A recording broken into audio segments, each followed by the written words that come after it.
Welcome to Portraits and Memories. I'm Tokie Taylor. I'm going to be your teacher, artist, and photographer extraordinaire for the day. We're going to have a lot that we're going to cover. We're going to start off with pulling items that are really useful, such as curtains or fabric, identifying some things that have personal meaning for you as the artist taking the photograph. We're going to look at how to set up your camera, the camera itself, and also how can we be as hands-free as possible so that we can get some great poses. We're going to also look at lighting today. We're going to look at available light, which would be your natural light coming from a window or light, of course, from outside, how to find the best light for that. And we're going to look at if you've got a ring light or even possibly a lamp, how to set that up so that you can create some interesting compositions and get good lighting on your face because, of course, a portrait is all about the face. Let's get started.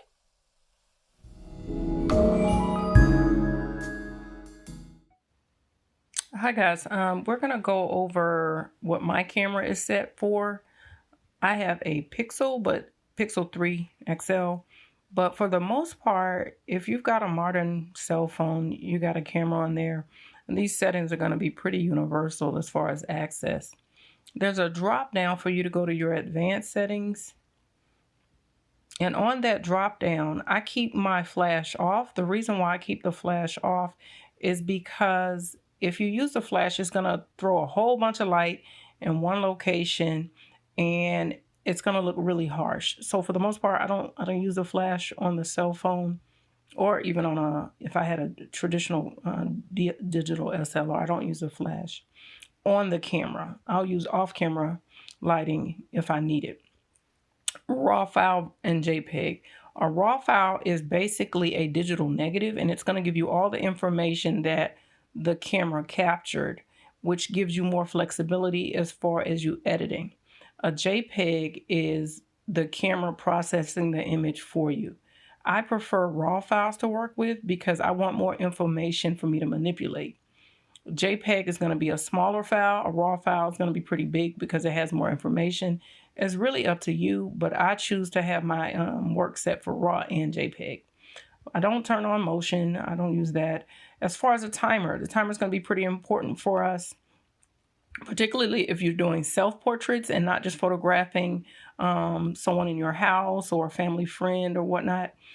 The timer will let you set your camera down and walk away and change your pose. If it's just a headshot or a close-up, 3 seconds is great. If it's something a little further back, then 10 seconds is what I would put it on so that I have time to get in position as well as, just make sure I'm cute the way I want to be. I also have the ratio set for full image size, and that's just so that if I want to crop, I can, but I'm not being forced to. So that's the settings that I have. I'm going to come out of there, and then let's talk about focus. If you tap the screen, that's how your camera is focusing or setting the focus point. A lot of the phones have face tracking, so you might not necessarily need to do it, but I still, if I'm close to the phone, I will tap the screen like on my eye. And no, I don't have an eye right here. Like, let's say if I was over this lady's face, I would tap to focus over the eye because the eye in a portrait is the main area somebody's checking to see if it's in focus. So when you're shooting a portrait of someone, you always want to tap to focus on the eyes unless you're doing something kind of creative. If I tap to focus, notice that my lighting changes. The tap to focus is also setting the exposure for the image. If I want to adjust that exposure after I tap, there's a slider here where I could bring it down or bring it slightly up. I've got window light coming through from here, and that's why this side of my photo or my image is slightly lighter than the other side. I've got a piece of white cardstock here. If I add that white cardstock, Notice, and I'll just keep it off frame. If I had a bigger piece, I got 2 here. Hold on.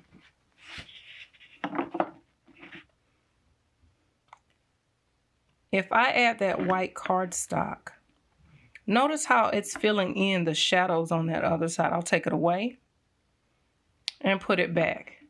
The same thing would go as far as if you're taking your portrait and you've got too much shadows. Like I kind of like shadows. It gives our image more depth.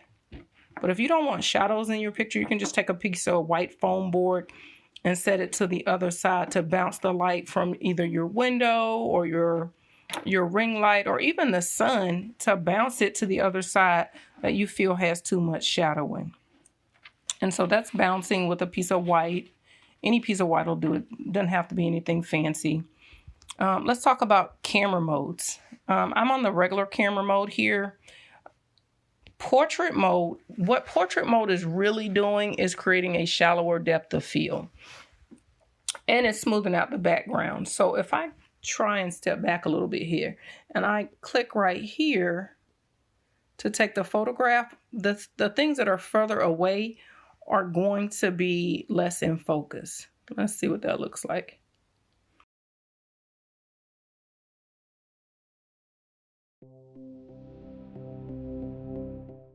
So for backdrops, I deliberately collect lots of curtain fabric. I find that the fabric is great for playing dress up in. It's great for if I don't have a great outfit for my selfie. I can just wrap myself in some fabric.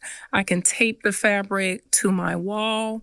And now I've got a really, really dope backdrop that, I didn't have to spend a whole bunch of money for. So that's my stockpile. Take a few minutes if you haven't already pulled some and get yourself a curtain or look for some fabric that you can play with, because that's what we're about to do next. We're going to look at how to set up our backgrounds.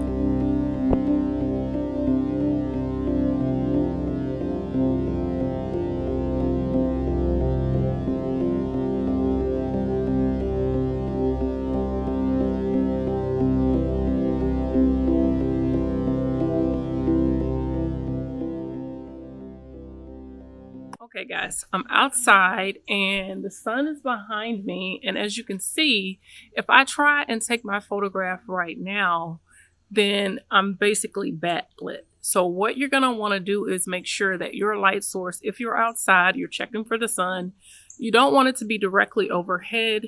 You want the sun to be coming into your face so it lights you up, gets rid of all those shadows, and makes you look really, really nice. So give me a second. I'm going to turn the camera around so that we can get some good lighting on our face.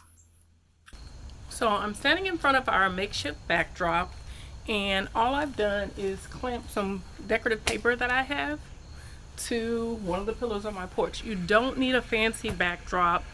You don't need a fancy setup. All you need is really good light and a nice clean backdrop. And I'm going to set the timer for 10 seconds. And the timer is just the timer that I'm using on the cell phone. Everybody's got a timer on their cell phones.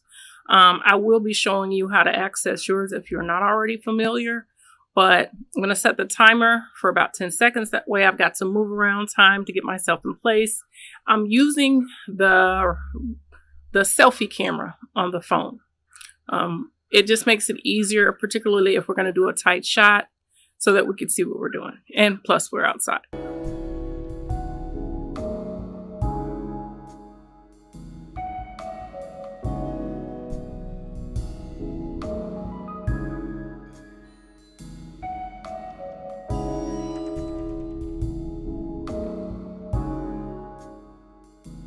So guys, I wanted to give you all a chance to see what I'm using to hold my camera. This is a cell phone holder by Gooseneck cell phone and tablet holder by BZ. And I put it in y'all's email, and you can get it from Amazon. And the reason why I like this better than a tripod is because I can literally clamp this to anything. It's a gooseneck, and it's really, as you can see, it's really, really sturdy. So I'm not worried about my tablet falling. I'm not worried about my cell phone falling. And so for me, I like this better than, say, a cell phone tripod. To me, I can clamp this outside. I can clamp it onto the back of a chair. This gives me more flexibility. And by it being gooseneck, I can place my camera and adjust the angles of it really, really easy. So if you don't already have one, I strongly recommend, but once again, you don't need one of these. You can just as easily prop your camera up with a stack of books so that you're not having to hold it and you have the ability to adjust your poses.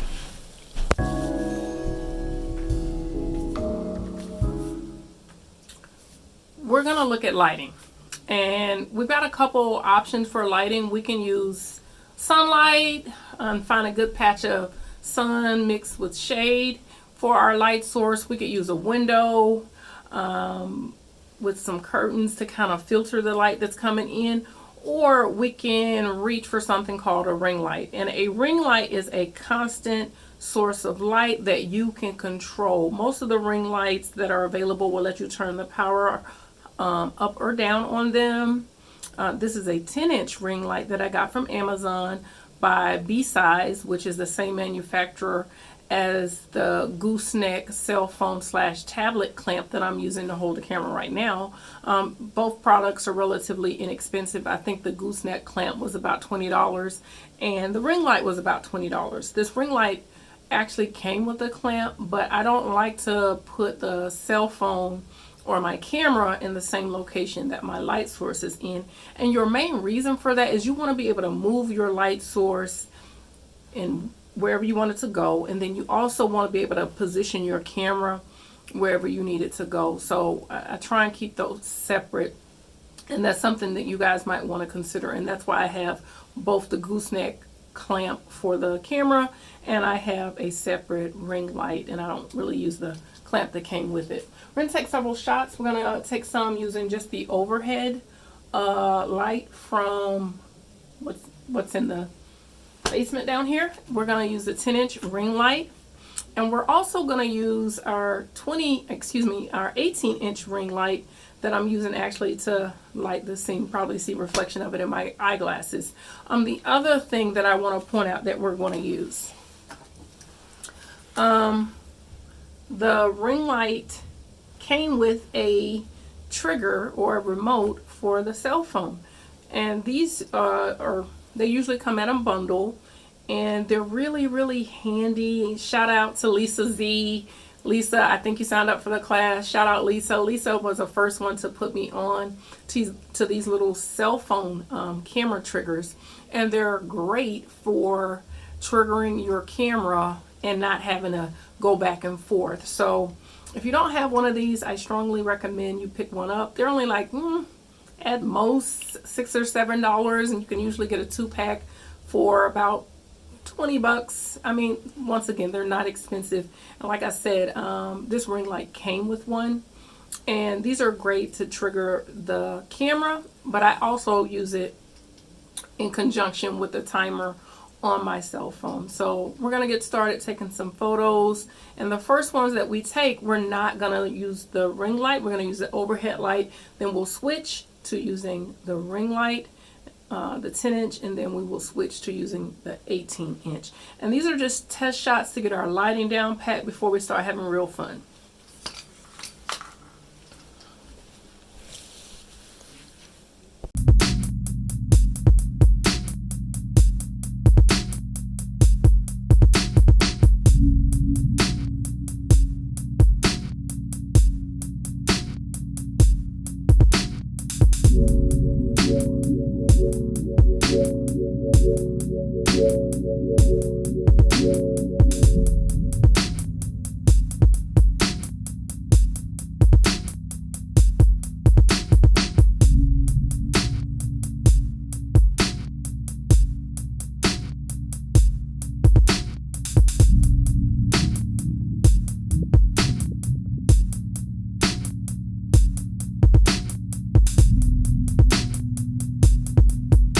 So,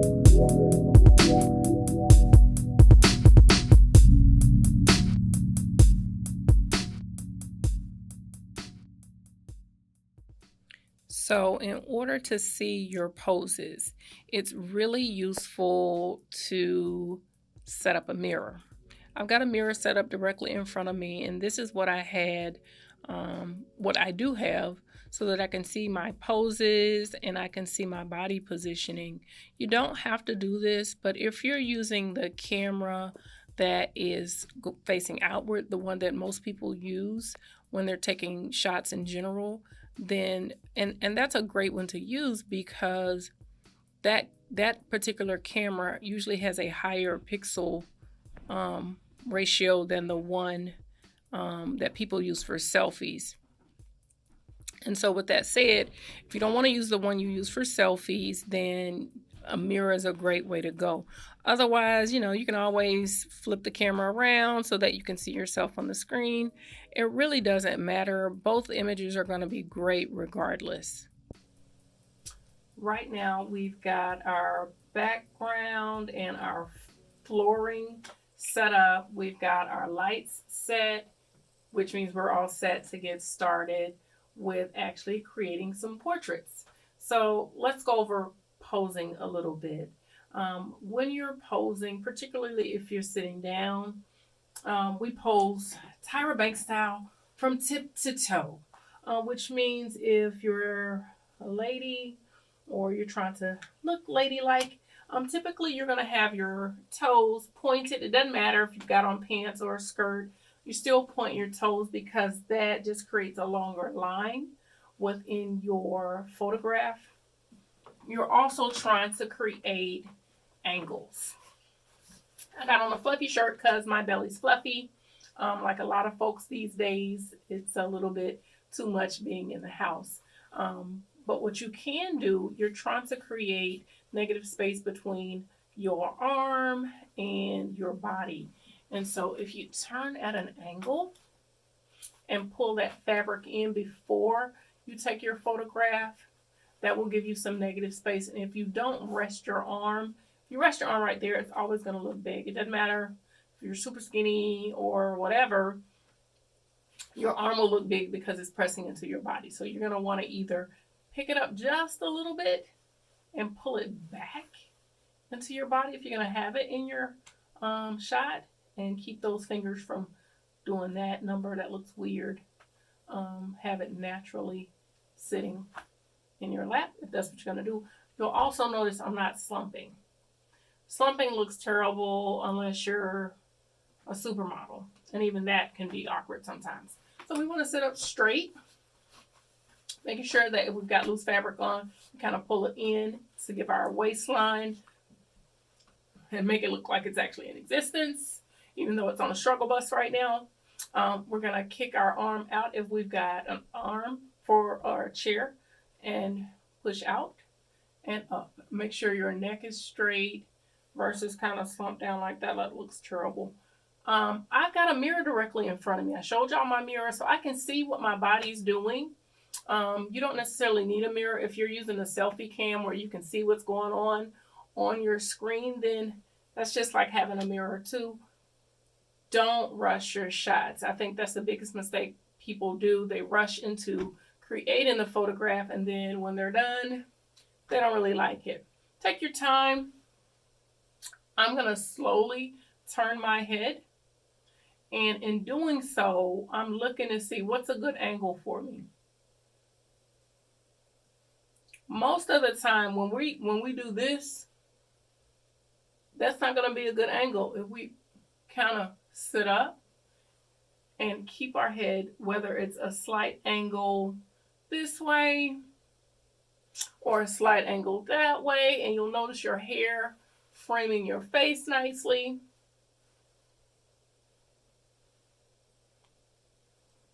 Check your angles, guys. Check your angles. That is a real thing. Notice if I change this way, I'm still going to check and see, okay, where's my waist? If I'm hiding some extra fluff, how can I give myself, oh, look what I did. I gave it a little turn like that, And so I wound up giving myself some negative space. You're looking for negative space and you're looking to create triangles with your body. As far as what to do with your flippy floppy arms and hands, we cross at the wrist if our wrists are in the shot. Cross at the wrist. Not like we're making a 10 or anything, unless you just like jazz hands. I'm being silly. We cross at the wrist. I'm also underneath the skirt, crossing at the ankle, and still sitting up straight. So we've got a couple objects that we can incorporate. This is my grandmother's teacup and saucer. My grandmother has dementia right now, and so she doesn't remember a lot, but I remember us having tea together. I remember us being in the kitchen cooking and just hanging out together, my siblings and I. And although she can't remember, we can remember those moments. And so that's why I've chosen to add this item in for my memory portrait. I've also got this book by Octavia Butler, whom I love. Octavia Butler was my grandmother in another life. She just didn't know it. I grew up with her.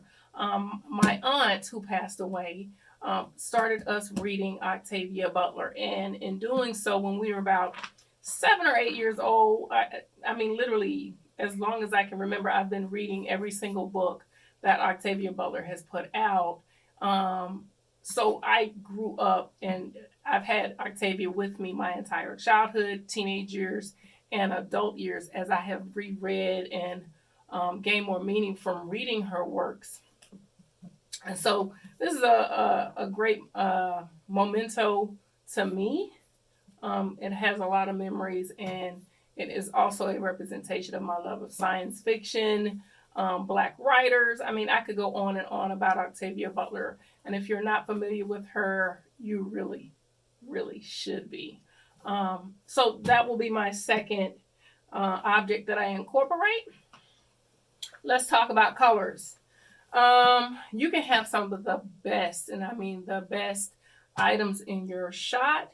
But if you haven't considered colors and how those colors go well together, you might struggle a little bit. So if you will notice, what I have pulled is this kind of rich tones, these jewel tones that I've incorporated within my scene.